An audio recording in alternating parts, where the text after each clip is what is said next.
ఓం నమ శివాయ. భారత్ మాత శివశక్తి అవతార్ సత్యగీత మురళి తేదీ 13/12/2025. ప్రభాత పాఠము పూర్వ తేదీ 5/7/1968. ప్రియమైన పిల్లలు, మీరు వికారాల నుంచి 3 కోసుల దూరము పరిగెత్తాలి. మీరు కన్నీళ్లతో పాటు చదవాలి. ఇందులోనే మీరు సురక్షితంగా ఉంటారు. మేము ఆత్మలము అనే అభ్యాసము ముందుగా చేయాలి. మనమంతా కూడా తండ్రి యొక్క సంతానము. తండ్రి స్వయంగా చదివిస్తున్నారు. ఆత్మ చదువుతుంది, శరీరము చదవదు. ఆత్మ అభిమానిగా తయారు కావాలి. తండ్రిని గుర్తు చేయలేకపోతే సంశయ బుద్ధిగా అవుతారు. ఆ తర్వాత అక్కడికి ఇక్కడికి పరిగెత్తుతారు. ఇక్కడ ఒకటి మాట్లాడతారు, బయటికి వెళ్ళి మరొకటి మాట్లాడతారు. డిస్సర్వీస్ చాలా చేస్తారు. వారి పతనాన్ని వారే కొని తెచ్చుకుంటారు. అప్పుడే నిశ్చయ బుద్ధి గలవారిగా అవుతారు. అప్పుడే సంశయ బుద్ధి గలవారిగా కూడా అవుతారు. భక్తి మార్గంలోని వారు తప్పిపోయి తిరుగుతూ ఉన్నారు. భగవంతుడు ఇక్కడికి వచ్చే అవకాశమే లేదు అంటారు. ఇదంతా కూడా అబద్ధమని చెబుతారు. ఏమాత్రము సంశయం వచ్చినా కూడా బయటికి వెళ్ళి వ్యతిరేకంగా మాట్లాడుతారు. సంపాదించిన సంపాదన అంతా కూడా సమాప్తమైపోతుంది. ఎందుకంటే మాయ తన వైపు తిప్పుకుంటుంది. మాయ చాలా డిస్సర్వీస్ చేయిస్తుంది. మాయ బలంగా దాడి చేస్తుంది. ఇక్కడికి చాలామంది వస్తారు, కానీ కొద్దిమంది బాగా అర్థం చేసుకుంటారు. ఈ చదువును తండ్రే చదివిస్తున్నారని నమ్మకంగా చెబుతారు. కానీ కొద్దిమందికి సంశయం కూడా కలుగుతుంది. ఆ తర్వాత పూర్తిగా పతనమైపోతారు. తామే కాకుండా ఇతరులను కూడా పతనం వైపు తీసుకువెళ్తారు. సంశయము ఏమాత్రం వచ్చినా కూడా మాయ పూర్తిగా తన వశం చేసుకుంటుంది. ఇక తండ్రి నుంచి పూర్తిగా దూరమైపోతారు. వారికి తండ్రి గుర్తుకు రానిరారు. మృతుల వలె మారిపోతారు. పతితులుగానే మిగిలిపోతారు. అలాంటి వారు ఏమి పదవి పొందుతారు? తండ్రి నుంచి దూరమైపోయిన తర్వాత నౌకరు, దాసులుగా అవుతారు. జ్ఞానమైతే వినాశనము కాదు, కానీ సంశయంలోకి రావడం వల్ల డిస్సర్వీస్ జరుగుతుంది. అలాంటి వారికి పదవి ఏమి లభిస్తుంది? దాసదాసులుగానే ఉండిపోతారు. అనేక ప్రకారాలైన అనుమానాలు వస్తూ ఉంటాయి. అన్నీ చూస్తూ కూడా చాలా బాగుందని చెబుతారు. ఇది అద్భుతమైన జ్ఞానమని మహిమ చేస్తూ ఉంటారు. ఇక్కడి నుంచి ఇంటికి వెళ్ళగానే మాయ ముక్కుకు కళ్ళెం వేస్తుంది. మళ్ళీ తిడుతూ లేఖలు రాస్తారు. అలాంటి వాళ్ళు కూడా చాలామంది ఉన్నారు. ఏదో ఒక లేఖ రాస్తూనే ఉంటారు. సంశయ బుద్ధి గలవారిగా అయిపోతారు. తండ్రిని ఆలింగనము చేసుకొని వెళ్ళిన తర్వాత మళ్ళీ దూషణలు మొదలు పెడతారు. ఆ దూషణలు మనము వినలేనివిగా ఉంటాయి. తండ్రి చెబుతున్నారు, దాసదాసులు కూడా అక్కడ కావాలి కదా, వారు లేకపోతే వారు ఎక్కడి నుంచి వస్తారు? అందుకే సంశయ బుద్ధి కలవారు పతనమైపోతారని కూడా చెప్పబడి ఉంది. సద్గురువును నింద చేసేవారు నిలవలేరు. ఉన్నతమైన పదవిని పొందలేరు. ఎలాంటి కర్మ చేస్తారో అలాంటి ఫలితాన్ని అనుభవిస్తారు. కొద్దిమంది ఇక్కడి నుంచి వెళ్ళగానే వ్యాపార వ్యవహారాల్లో పడిపోయి పూర్తిగా మర్చిపోతారు. అదేవిధంగా మరికొంతమంది డిస్సర్వీస్ చేస్తారు. నిందలు కూడా వేస్తారు. సద్గురువు పిల్లలు ఇలా నిందలు చేయడము సరి అయినది కాదు. కానీ కొద్దిమంది నిందలు వేస్తూ మాయతో స్నేహం చేస్తారు. తండ్రి ప్రతి విషయాన్ని స్పష్టంగా తెలియచేస్తున్నారు. అలాంటి సంశయ బుద్ధి గలవారు డిస్సర్వీస్ చేసేవారిని రానివ్వకపోతే ఇంకా చాలా డిస్సర్వీస్ చేస్తారు. శత్రుత్వాన్ని పెంచుకుంటారు. తండ్రితో ఎంతగా స్నేహం చేస్తారో అంతగా శత్రువులుగా అయిపోతారు. ఎవరైతే భగవంతుడిని రాళ్లల్లో రప్పల్లో ఉన్నారని చెబుతారో వారు శత్రువులే అవుతారు కదా. అయినా కూడా తండ్రి వచ్చి వారి యొక్క సేవను చేస్తారు. ఒక పక్క అల్లాను స్మృతి చేస్తారు, మరో పక్క రాళ్లల్లో రప్పల్లో ఉన్నారని చెబుతారు. కుక్కలు పిల్లిలో కూడా ఉన్నారని చెబుతారు. ఏ మాట మీద కూడా నిలబడరు. పూర్తిగా పిచ్చివారిలాగా మాట్లాడతారు. అలాంటి వాళ్ళు చాలామంది ఉన్నారు. ఇక్కడికి వచ్చి ఆలింగనం చేసుకొని ఆ తర్వాత సంశయంలోకి వచ్చి ఇలాంటి పనులు చేస్తారు. మాయ ఎంతటి బలమైనదో చూడండి. మిమ్మల్ని పాపాత్ములుగా మాయనే తయారు చేస్తుంది. పూర్తిగా పతనం వైపు తీసుకువెళుతుంది. ఎందుకంటే స్వర్గంలో చండాలులు కూడా, పనిచేసేవారు కూడా అవసరం ఉంటుంది. ఉన్నతమైన పదవిని పొందే విధంగా పురుషార్థం చేస్తారు. వెంటనే కిందకు పడిపోతారు. స్వర్గంలో రహదారులు ఊడ్చేవారు కూడా కావాలి కదా. తండ్రికి సంతానంగా అయినప్పటికీ, తండ్రితో పాటే ఉన్నప్పటికీ అందరూ ఉన్నతమైన పదవిని పొందలేరు కదా. వెంబడి ఉన్నవారు కూడా దాసదాసులుగా అవుతారు. అక్కడ కార్యనిర్వహణ చేసేవారు కూడా కావాలి కదా. జ్ఞానాన్ని పూర్తిగా అర్థం చేసుకోరు. మీరిప్పుడు తండ్రి సన్ముఖంలో కూర్చున్నారు. తండ్రి మురళిని కూడా వింటున్నారు. ఇక్కడికి అనేక రకాలైన పిల్లలు వస్తారు. అసురులుగా ఉన్నవారు ఇక్కడికి వచ్చి అమృతాన్ని తాగి బయటకు వెళ్ళిన తర్వాత మళ్ళీ వేధిస్తారు. అసురులుగా మారిపోతారు. పిల్లలు బయటికి వెళ్ళగానే పక్కాగా ఉన్నారా లేదా అపరిపక్వంగా ఉన్నారని మాయ పరీక్షిస్తుంది.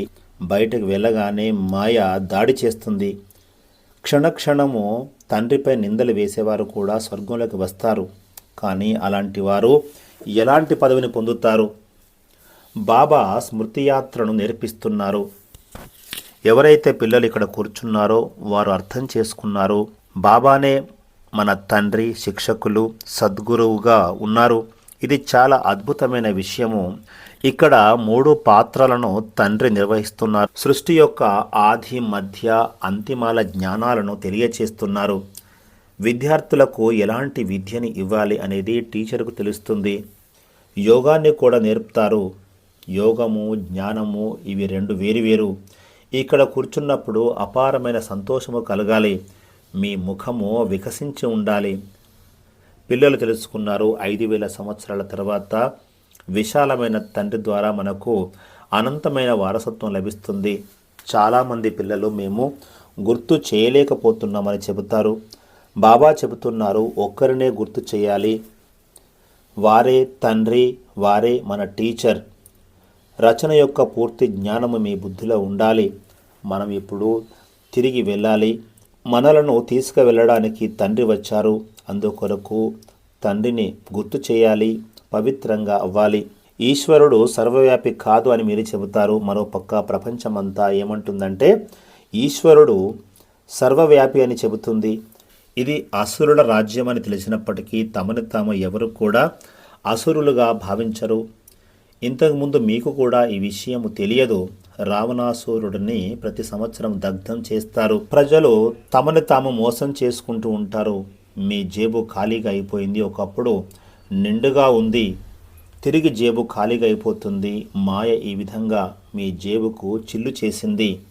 హంసో అనేదానికి అర్థాన్ని తండ్రి మాత్రమే తెలియచేస్తున్నారు. మేమే బ్రాహ్మణులుగా అవుతాము, తిరిగి మేమే దేవతలుగా అవుతాము, ఆ తర్వాత మేమే క్షత్రియులము అవుతాము. ఇదే హంసో అనేదానికి అర్థము. దేనినైతే శాస్త్రాల ద్వారా తెలుసుకున్నారో అదంతా కూడా అసత్యమే. మీరు ఖర్చు చేస్తూ చేస్తూ దివాలా తీశారు, పూర్తిగా ఖాళీగా అయిపోయారు.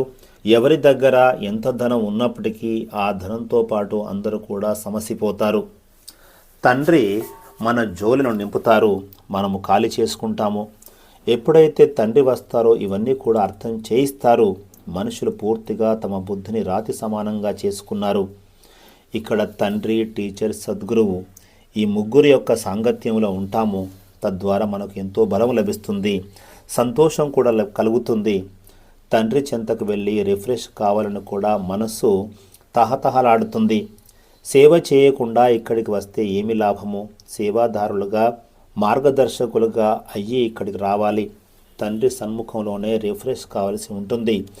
బాహ్య ప్రపంచంలోకి వెళ్ళినట్లయితే రిఫ్రెష్ కాలేరు. అక్కడ నిత్య వ్యవహారాల్లో మునిగిపోతారు. మీకు సేవ యొక్క ఉత్సాహం ఉండాలి. సేవ యొక్క సమాచారము తండ్రికి ఎప్పటికప్పుడు తెలియచేయాలి. ఇదే సత్యమైన జ్ఞానము. శంకరుని గురించి ఏం తెలియజేస్తారు? వారే జోలను నింపుతారు అని భావిస్తారు. ఎందుకంటే శంకరుడు సాకార రూపంలో ఉన్నారు కనుక. శివుడు నిరాకారుడు. మరి వారు ఏ విధంగా జోలను నింపుతారు? ఇది ఎవరికి కూడా తెలియదు. ఒక పక్క వినాశనం జరుగుతుందని అంటారు, మరో పక్క ఈ జోలను ఎందుకు నింపుకోవడం అనే ప్రశ్న వస్తుంది. భక్తి మార్గంలో మీ యొక్క జేబుకు చిల్లు పడింది. ఇప్పుడు మీరు జోలిని నింపుకోవడానికి వచ్చారు. కల్పము మనము తండ్రి వద్దకు ధనవంతులుగా కావడానికి వస్తాము. తండ్రి నామానుసారంగా ఇక్కడికి వస్తారు. మన పిలుపు విని తప్పకుండా రావాల్సి ఉంటుంది.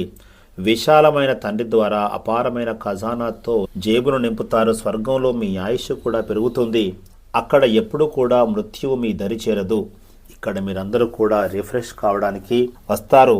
తండ్రి మీకు కొత్త కొత్త విషయాలను తెలియచేస్తారు, ఎంతో బాగా అర్థం చేయిస్తారు. తండ్రిని పరమాత్మ అని పిలుస్తారు. ఆత్మ పరమాత్మల స్వరూపంలో ఎలాంటి తేడా లేదు. కానీ అల్ఫ్ అంటే తండ్రిని తెలుసుకోవాలి. ఖుబ్జాలు బిలినియాలను స్వర్గంలోకి తండ్రి తీసుకువెళుతారు. స్వర్గానికి అధిపతిగా తయారు చేస్తారు. ఇక్కడికి వచ్చారు అంటేనే స్వర్గానికి అధిపతులుగా అయినట్లు.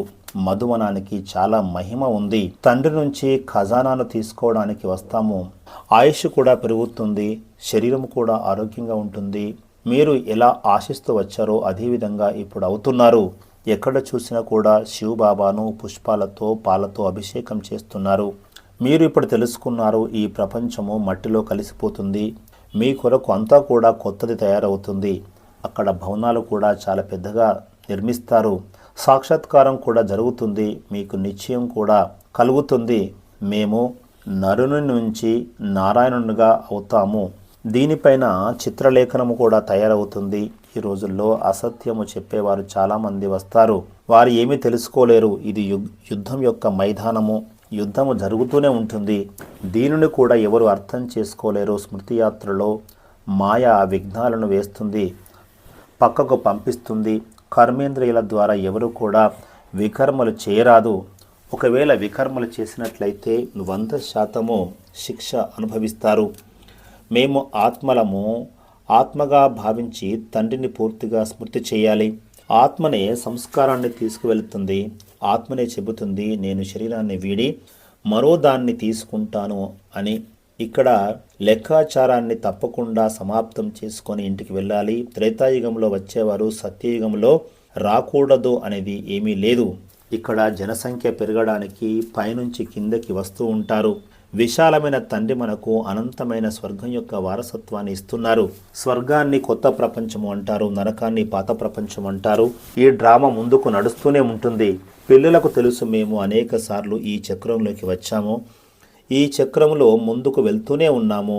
మధురాతి మధురమైన పిల్లలు, మీరు పురుషార్థం చేసి ఇతరుల కళ్యాణము చేయాలి. మీకు ఇప్పుడు అర్థమైంది, ఎవరైతే తండ్రిని తెలుసుకోలేదో వారు అనాథలు, నాస్తికులు, తల్లిదండ్రులు లేని వారితో సమానము. ఇది సత్యము. మీరు తప్ప మరెవరు కూడా తండ్రి యొక్క కర్తవ్యాన్ని తెలుసుకోలేరు. ఇది ఎంత పెద్ద పాఠశాల. తండ్రి వచ్చి మనకు చదువును నేర్పిస్తున్నారు. మీరు పూజ్యులుగా ఉండేవారు, ఇప్పుడు పూజారులుగా అయిపోయారు. మీకు మీరే చెంపదెబ్బ వేసుకోవడం ద్వారా విషయ సాగరంలోకి పడిపోయారు. దీనినే మరిచిపోయిన మరిపింపజేసే ఆట అని చెబుతారు. ఇది మళ్ళీ మళ్ళీ జరుగుతూనే ఉంటుంది. ఇక్కడి నుంచి తప్పించుకోవడానికి ప్రయత్నించినా కూడా మీ తల మాటిమాటికి గోడకే తగులుతుంది. అందుకే మార్గాన్ని చూపమని తండ్రిని పిలుస్తారు. పిల్లలైన మీరు వికారాల నుంచి 3 మైళ్ళ దూరంలో ఉండాలి. మీరు కన్యలతో కలిసి చదవాల్సి ఉంటుంది. ఇదే మీకు రక్షణ కవచంగా పనిచేస్తుంది. జైపూర్లో కూడా బాలికల కోసము పాఠశాల ఉంది. అక్కడ అందరూ కూడా చాలా అప్రమత్తంగా ఉంటారు. మొదటి నుంచి ప్రాక్టీస్ చేయవలసి ఉంటుంది. మేము ఆత్మలము, పరమాత్మ యొక్క సంతానము. ఆ తండ్రి మనల్ని చదివిస్తున్నారు అని గుర్తుండాలి. ఆత్మనే చదువుతుంది, శరీరము చదవదు. ప్రతి విషయాన్ని కూడా ఆత్మనే నేర్చుకుంటుంది. ఆత్మ తమో ప్రధానంగా అయ్యింది, ఆ తర్వాత సతో ప్రధానంగా కూడా అవుతుంది. ఆత్మనే అన్ని రకాలుగా పాత్రను పోషిస్తుంది. ఆత్మ శరీరాన్ని తీసుకుంటుంది. ఆత్మ చెబుతుంది, మేము ఫలానా శరీరాన్ని వదిలి మరో శరీరాన్ని తీసుకుంటామని. దీనినే ఆత్మ అభిమానిగా అవ్వడం అని చెబుతారు. ఈ విద్యను తండ్రి నేర్పిస్తున్నారు. తండ్రిని పూర్తిగా గుర్తు చేయాలి, లేదంటే క్షణక్షణం మరిచిపోతూ ఉంటారు. మొట్టమొదట మీరు తమను తాము ఆత్మగా భావించి తండ్రిని గుర్తు చేయాలి. మీకు మీరు అప్రమత్తంగా ఉండాలి. ఆత్మగా భావిస్తూ తండ్రి చెప్పిన మాటలు వినాలి. పురుషోత్తమ సంగమయుగంలో మీరు ఉన్నారు. మేము ఎలాంటి పురుషార్థము చేయాలని బాబాని అడుగుతారు. పిల్లలు, మీ యొక్క పాత్ర మీ ఆత్మలో ఆల్రెడీ నిక్షిప్తమై ఉంది. మీరు సరిగ్గా గుర్తు చేయడం లేదు అంటే మీరు ఆత్మగా భావించడం లేదు అని అర్థము. ఆత్మనే అన్ని పాత్రలు చేస్తుంది. తండ్రి పరాయి శరీరంలో రావణ రాజ్యంలోకి వచ్చారు. వారికి తమ సొంత శరీరము లేదు. వారిని సదాశివుడు అని అంటారు. బ్రహ్మబాబాకు తన సొంత పేరు ఉంది. తండ్రిని శివునిగా పిలుస్తారు. ఆ పేరు ఎప్పటికీ మార్పు చెందదు. మనుషుల యొక్క పేరు మాత్రము మారుతూ ఉంటుంది. సూక్ష్మవతనంలో ధ్యానములో బ్రహ్మ బాబాను మమ్మను కూడా చూస్తారు. సంపూర్ణ స్వరూపాల యొక్క సాక్షాత్కారం జరుగుతుంది. వీరు కూడా ఆ విధంగా తయారు కావాల్సి ఉంటుంది. మీరు కూడా సంపూర్ణంగా తయారవ్వాలి. సూక్ష్మవతనంలో బాబా యొక్క స్వరూపము కనబడుతుంది. వైకుంఠంలో లక్ష్మీనారాయణులు కనిపిస్తారు.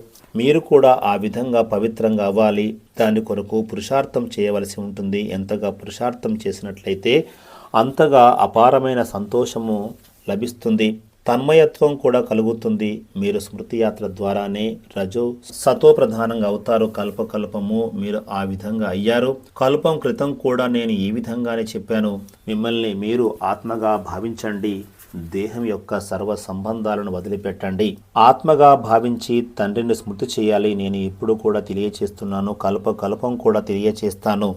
ఇప్పుడు పురుషోత్తమ సంగమ యుగంలో పురుషార్థం చేయాలి. ఉన్నత పదవిని పొందాలి. మంచిదాని కోసం మనుషులు ప్రయత్నము చేస్తూ ఉంటారు. ఈ చదువు చాలా సహజమైనది. 84 జన్మల గురించి తెలుసుకోవాలి. చక్రాన్ని తెలుసుకోవాలి. తండ్రిని గుర్తు చేయాలి. ఈ పాఠశాలలో చదివే వారికి మిగతాది ఏది కూడా గుర్తుకు రాదు. ఇదేమి కష్టతరమైన విషయం కాదు. తండ్రి చాలా సహజంగా అర్థం చేస్తున్నారు. మేము సతో ప్రధానం నుంచి కిందకు వచ్చామని మీకు తెలుసు. ఇది పురుషోత్తమ సంగమ యుగము. పురుషోత్తముగా తయారు కావాలి. పురుషోత్తములలో ఉత్తమమైన వారు లక్ష్మీనారాయణులు లేదా రాధాకృష్ణులు అని చెప్పవచ్చు. రాముడు సీతను పురుషోత్తములు అని చెప్పలేము. వారిలో 25% శక్తిహీనమైపోతుంది. మీరు తప్పకుండా పురుషార్థాన్ని చేస్తారు స్వర్గంలోకి వెళ్ళడానికి. మనం అందరము స్వర్గంలోకి తండ్రికి పిల్లలుగా అయ్యాము కాబట్టి కొత్త ప్రపంచంలోకి వెళ్ళాలి. సత్యయుగంలో అపారమైన సుఖము ఉంటుంది. అందుకే తండ్రి శ్రమించమని చెబుతారు. మంచిది. ఆత్మీయ పిల్లలకు ఆత్మీయ బాప్ దాదాల యొక్క ప్రియ స్మృతులు. గుడ్ మార్నింగ్, నమస్తే. వరదానము ఆధారమూర్తు భవ. మీరు శ్రేష్టమైన ఆత్మలు. మీరు సమయం మీద కానీ మరేదైనా వస్తువు మీద కానీ ఆధారపడినట్లయితే మీరు ఆధీన ఆత్మలవుతారా లేదా ఆధారమూర్త ఆత్మలవుతారా? మీరు కేవలము ఒక తండ్రి మీదనే ఆధారపడాలి. మరెవరి మీద కూడా ఆధారపడకూడదు. సదా శక్తి స్వరూపము అనుభవం కావడం లేదు అంటే మీరు ఏదో ఒక దానిపై ఆధారపడుతున్నట్లుగా భావించాలి. ఓం నమః శివాయ.